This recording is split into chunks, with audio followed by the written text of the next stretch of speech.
Hi, I'm Eliana. 3 months ago, I would have told you I had the perfect life. Great job as a marketing consultant, amazing husband Marcus, and we were expecting our first baby. I thought I knew what family meant. I was so wrong, it almost cost me everything. Ellie, you're glowing, my best friend Maya said during our lunch meeting. How are you feeling? Exhausted, but excited. We find out the gender next week. I bet Marcus's dad is hoping for a boy to carry on the family name, right? She rolled her eyes. Old school types are always like that. Robert? Yeah, he's made some comments. I shifted uncomfortably. Nothing too serious, though. What kind of comments? Just stuff like, a grandson would really make the family proud, or boys are easier to raise. Marcus says he's just joking around. Maya frowned.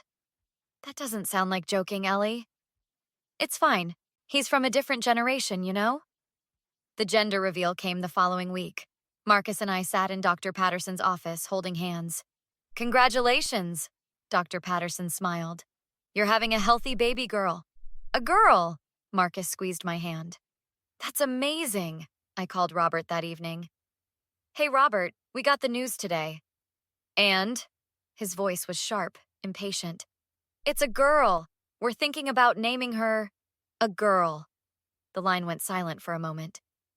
Well, you're young. Plenty of time for a boy next. Robert, we're thrilled about our daughter. Sure. I have to go, Eliana. Talk later. Click. Marcus found me crying in the kitchen. What happened? Your dad. He sounded so disappointed. He'll come around, babe. He's just old-fashioned. Once he meets her, he'll fall in love. But Robert didn't come around. At family dinners, he'd make comments. Pink nursery? You should keep it neutral, for next time. Robert, this is our daughter's room, I started. I'm just saying, Eliana, you'll want a boy eventually. Every family needs sons. Marcus would intervene. Dad, stop. We're excited about our daughter. I'm not saying you shouldn't be excited. I'm saying boys are important. They carry the legacy. My mother-in-law, Laura, would change the subject quickly, but I noticed her worried glances. The worst conversation happened at my baby shower. Robert pulled me aside. Eliana, I've been thinking about this situation. What situation? The baby, the girl. He looked uncomfortable. Have you and Marcus considered trying again right away? You know, for a boy? Robert, I haven't even had this baby yet. I know. But in my family, boys are the priority. They're stronger, smarter. Stop. My voice shook. My daughter is going to be amazing. This conversation is over. He grabbed my arm. You don't understand family legacy, Eliana. Girls don't carry the name forward. Let go of me. I pulled away. Marcus appeared. Dad, what are you doing? Just having a conversation with my daughter-in-law. It looked like more than that. Apologize. Robert's jaw tightened. I'm trying to help this family, Marcus. Maya had witnessed everything. After Robert left, she pulled me aside. Ellie, that man is unhinged. You need to be careful. He's just old-fashioned. No, that's not old-fashioned. That's dangerous. Promise me you'll watch out. I promised, but I didn't really believe her. Not until the delivery. Labor came fast at 38 weeks. Marcus drove me to the hospital at 2 a.m. Everything happened quickly. Too quickly. Our daughter arrived at 4:17 a.m., but something was wrong. She's not crying, I gasped. Why isn't she crying? Dr. Patterson's face tensed. She's not breathing properly. We need to get her to the NICU immediately. Nurses rushed around. I heard medical jargon I didn't understand. Marcus held my hand, his face pale. Then I heard Robert's voice in the hallway. I need to see my son. My grandson was just born. Sir, it's a granddaughter and she's having complications. You need to wait, a nurse said. Complications? What kind? Respiratory distress. The neonatal team is preparing. A girl. His voice changed. And she's sick. Sir, please step back. What happened next, I learned about later from multiple sources. But in that moment, I heard shouting. Dr. Patterson ran back in. There's a situation. Your father-in-law is blocking the NICU entrance. What? Marcus jumped up. What do you mean blocking? He's physically preventing the transport team from taking your daughter upstairs. He's saying, she paused. He's saying to let nature take its course. The room spun. Get him out of the way, that's my baby! Marcus ran out. I heard him screaming. Dad, move, now! Marcus, listen to me. This is a sign. A sign? She's your granddaughter. Move! A sickly girl isn't worth... The sound of Marcus's fist connecting with Robert's jaw echoed down the hall. Security alarms blared. I heard Laura screaming. Somebody save my baby! I screamed. Please! Dr. Patterson ran out. Nurses surrounded my bed. Maya burst in minutes later. Marcus had called her from the hospital parking lot when I went into labor. Ellie, what's happening? There are security guards everywhere. Robert tried to stop them from treating my baby. Maya, if she dies because he blocked them, she's not going to die. Maya grabbed my hand. Marcus is handling it. The doctors got through. Your baby is getting treatment right now. How long did he delay them? Maya, how long? Her face told me everything. Sophie spent 5 days in the NICU. Every monitor beep reminded me she almost didn't make it. The 2-minute delay Robert caused could have resulted in brain damage or death. Mrs. Walker, your daughter is incredibly lucky, Dr. Patterson said during rounds. If the delay had been longer... But she's okay now? Marcus asked. Yes, but what your father-in-law did was unprecedented. In 20 years, I've never seen family interference like this. What exactly happened? Every detail. He physically blocked the transport incubator. When nurses tried moving around him, he spread his arms, blocking the hallway. He said, if God wanted this girl to live, she wouldn't be defective. And save your resources for babies worth saving. For boys. I felt sick. Did anyone record this? Hospital security footage captured everything, audio and video. I want copies, Marcus said. All of it. Maya visited daily. On day 3, she brought news. I talked to hospital security. Ellie, it's worse. When security tried removing him, he shoved a nurse into the wall.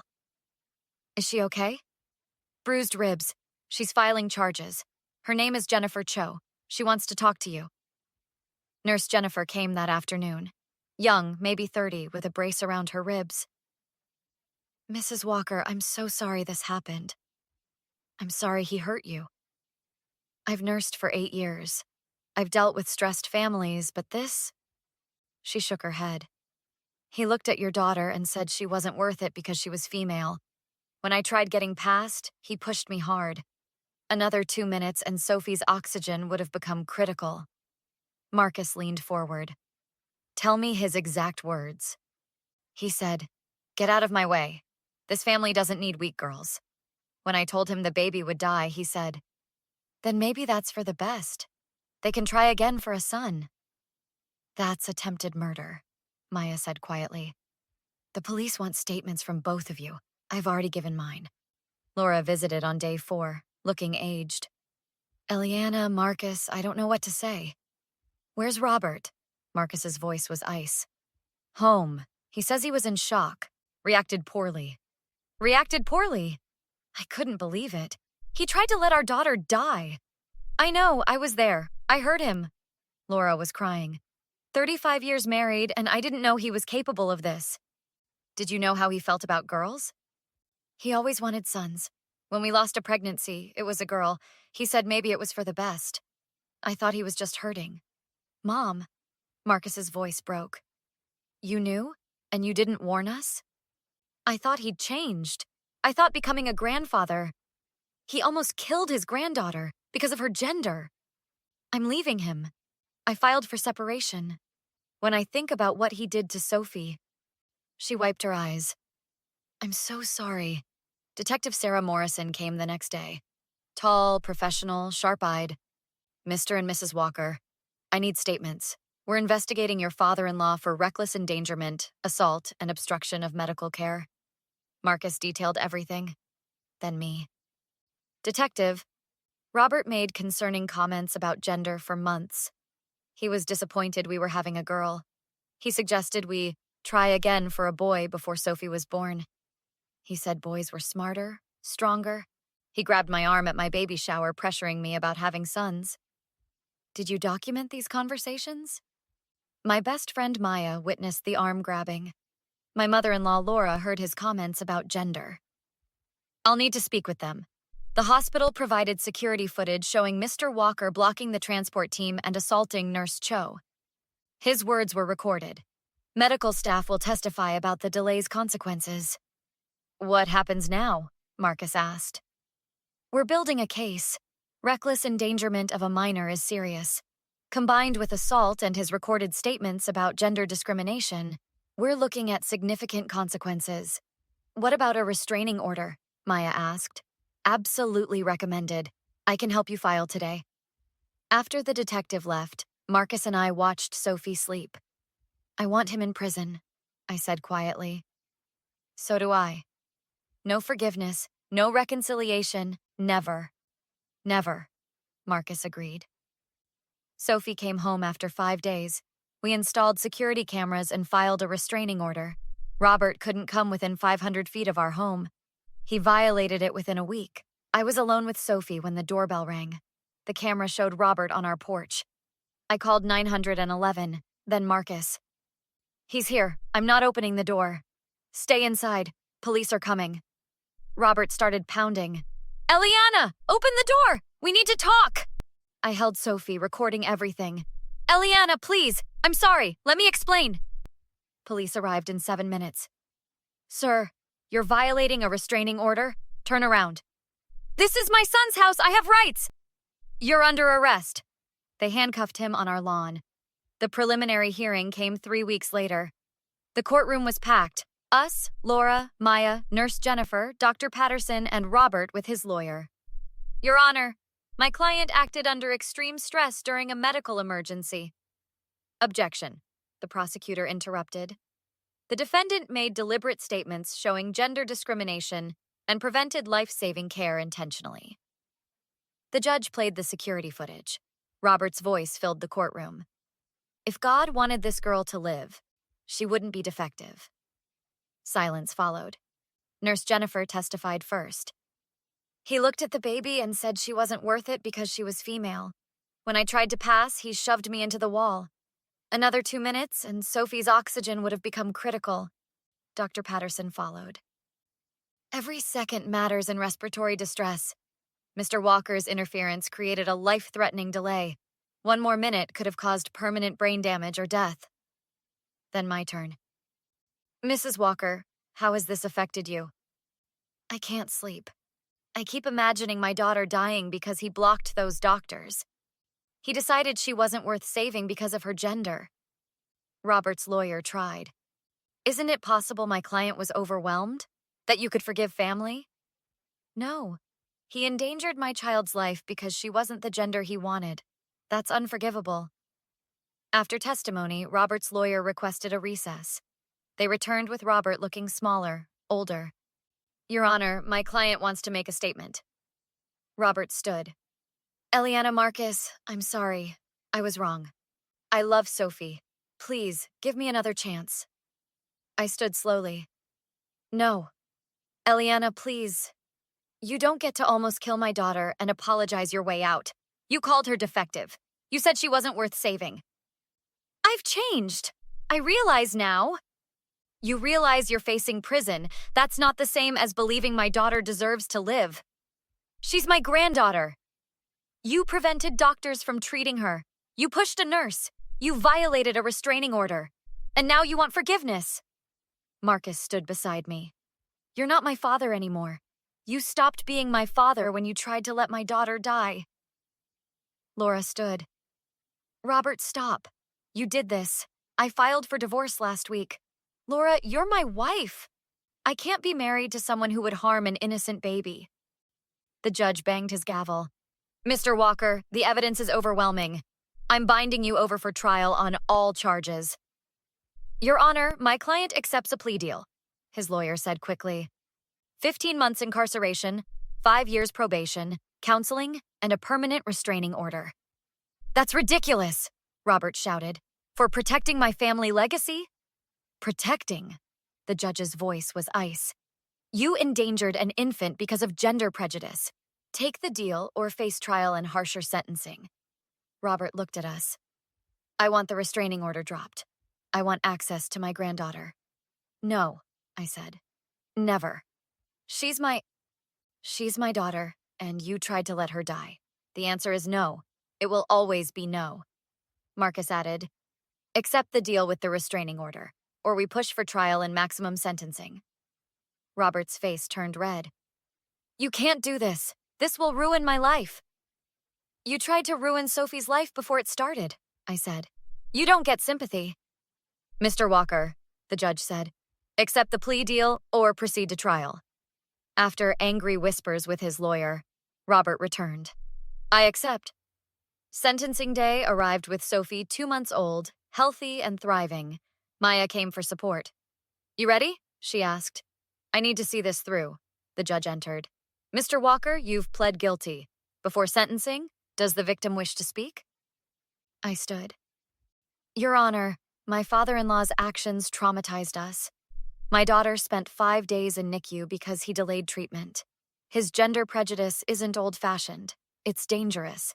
He decided my daughter wasn't worth saving and acted on it. I don't forgive him. I never will. Thank you.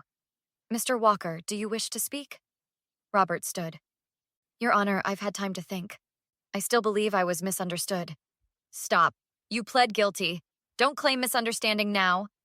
I love my granddaughter. I want to prove that. You'll have 15 months in county jail to think about it. I'm imposing the full sentence. 15 months incarceration, 5 years probation, mandatory counseling for gender bias, and a permanent restraining order. You'll also pay restitution to Nurse Cho and the hospital. Robert went white. But I pled guilty for leniency. You pled guilty to avoid attempted murder charges. This is leniency. Be grateful. They handcuffed him. Marcus, son, please. Marcus turned away, holding me. Outside, Nurse Jennifer found us. Thank you for not letting him minimize this. Thank you for saving Sophie. Laura approached hesitantly. I know I can't undo what Robert did, but I want to be part of Sophie's life, if you'll let me. I considered carefully. You're not responsible for his actions. You left him when it mattered. We can talk about it. Slowly. That's more than I deserve. Maya hugged me. How do you feel? Relieved. She's safe. That's what matters. That evening, Marcus and I sat in Sophie's pink nursery. Will she ever know about this? He asked. Someday. I want her to know she was always wanted, always loved, always worth fighting for. Robert tried sending letters from jail. We returned them unopened. Relatives contacted us on his behalf. We blocked them. Laura became a devoted grandmother, respecting boundaries and never defending Robert. She sold the house and moved closer. I wasted 35 years with a man who valued gender over humanity, she said, holding Sophie. This little girl is everything. 1 year later, we held Sophie's first birthday. The nursery filled with pink decorations, friends, and love. Marcus raised his glass. To Sophie, who proved from day one she's a fighter, and to Eliana, who never stopped fighting for her. To strong girls, Maya added. To family we choose and protect, Laura said. I held Sophie close. To consequences for those who don't deserve second chances. Robert moved to another state after release. We never heard from him again. Sophie is 3 now, smart, strong, fearless. When asked if I reconciled with Robert, my answer is always, no, and I never will. Some betrayals are too deep, some actions too harmful. Some people don't deserve second chances. Sophie will grow up knowing she's valued simply because she exists. She'll know her mother never forgave the person who tried to harm her, and she'll understand some actions can't be forgiven. Because protecting our children means teaching them they don't have to accept abuse or forgive the unforgivable. What would you do if someone endangered your child? Would you be able to forgive? Or would you pursue justice, no matter what? Let me know in the comments below, and don't forget to like and subscribe for more true stories.